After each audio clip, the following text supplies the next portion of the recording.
Esta é a história de um enredo criado há vários anos.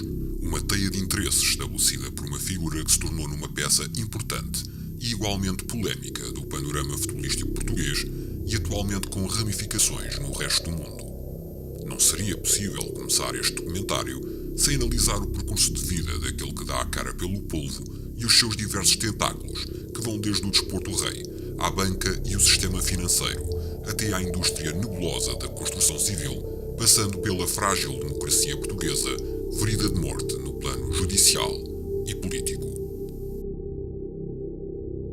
Esta é a história de Luís Filipe Vieira.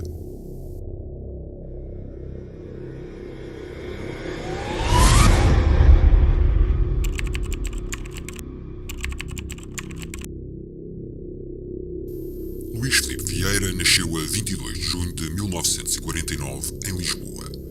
Viveu com os pais no bairro das Furnas, nas traseiras da cidade universitária. Começou a vida profissional numa loja de pneus, a Morgado e Fernando em Campo de Ourique. Contratado posteriormente pela empresa Celestino Gomes Bessa na mesma área de negócios.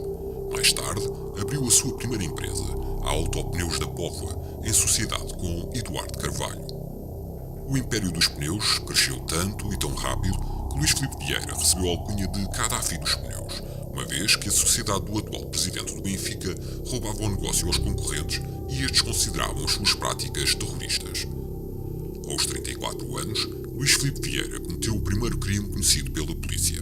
Curiosamente, este delito só surgiu à luz do dia em 2001, quando Luís Filipe Vieira foi contratado como gestor de futebol da SAD do Benfica. Quem desvendou esse crime foi Pedro Guerra, atual defensor e homem de mão do presidente do Benfica, mas outrora um grande crítico de Luís Filipe Vieira. Pedro Guerra, também ele responsável por práticas pouco abominatórias que serão reveladas mais à frente neste documentário. Luís Filipe Vieira foi condenado por roubo. O caso remonta a julho de 1993, altura em que o homem todo-poderoso do futebol da Luz foi julgado e condenado no Tribunal da Boa Hora em Lisboa. Apesar de nunca ter demonstrado arrependimento pelo que fez, a verdade é que nunca cumpriu a pena de 20 meses a que foi condenado devido a uma controversa lei da amnistia.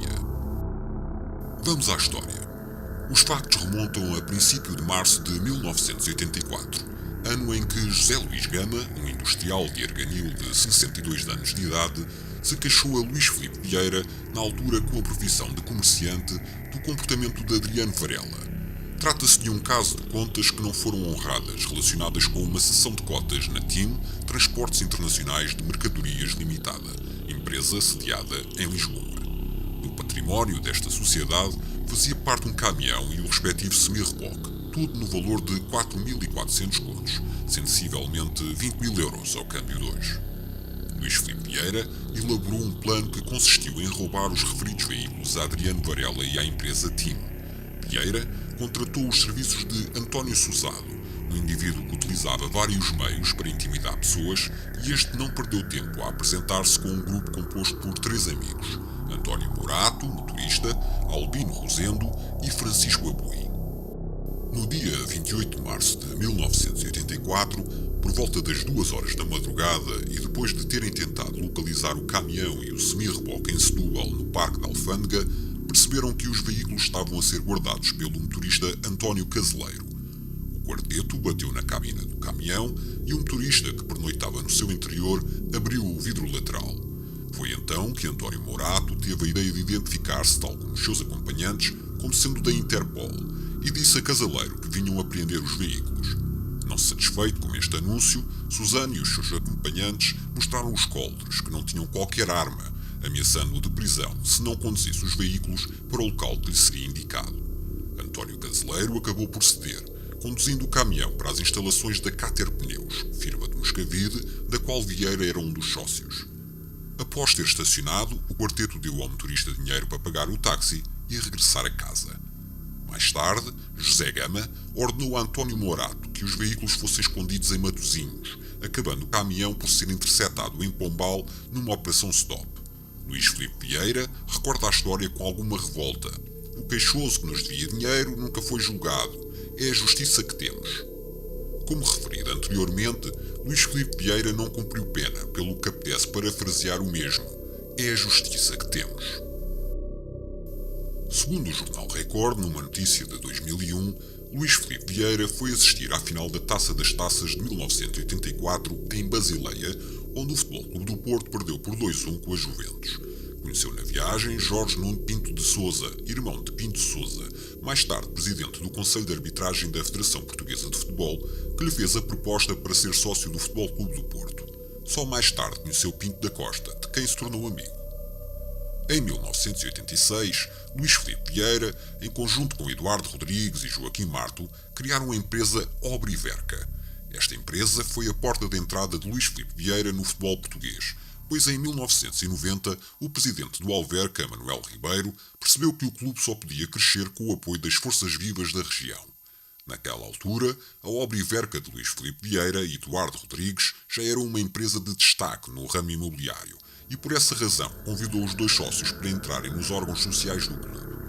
Um ano depois, Luís Filipe Vieira foi eleito presidente do Alverca, quando o clube ainda estava na 2ª Divisão B. O sucesso não foi imediato. No primeiro ano, em Alverca, Luís Filipe Vieira fez um acordo com o Sporting para transformar os ribatejanos em satélite dos Leões.